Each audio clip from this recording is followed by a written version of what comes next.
இப்படித்தான் ஒரு இடத்துல ஒரு பெரிய பணக்காரர் நெறைய போட் வச்சிருக்காரு. தன்னோட ஓன் யூஸ்க்காக ஒரு போட் ஒண்ணு வச்சிருக்காரு. அந்த போட்டுக்கு பெயிண்ட் அடிக்கிறதுக்காக ஒருத்தர கூப்பிடுறாரு. அவருக்கு பேமெண்ட் ரூ. 1000 தான்.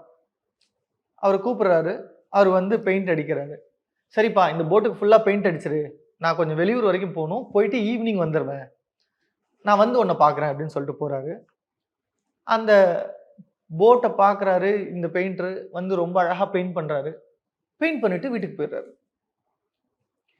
அந்த முதலாளி வெளியூர் போயிட்டு சாயங்காலமா வீட்டுக்கு வர்றாரு. வீட்டுக்கு வந்து பார்த்தா போட்ட காணோம். என்னடான்னு பார்த்தா, இந்த முதலாளியோட 2 பசங்க இந்த போட் எடுத்துட்டு போயிருக்காங்க. எங்க கடலுக்கு. அப்பதான் இவருக்கு பொறி தட்டுது. ஐய்யய்யோ! அந்த போட்ல ஒரு ஓட்டை இருந்ததே. நான் பெயிண்ட் அடிச்சதுக்கு அப்புறம் சரி பண்ணிக்கலான்னு விட்டிருந்தேனே. இத ஏன் பசங்களா எடுத்துட்டு போனாங்க? அப்பன்னா அவங்க இதுவரைக்கும் உயிரோட இருக்கிறதுக்கு வாய்ப்பே இல்லையேன்னு ஓடுறாரு.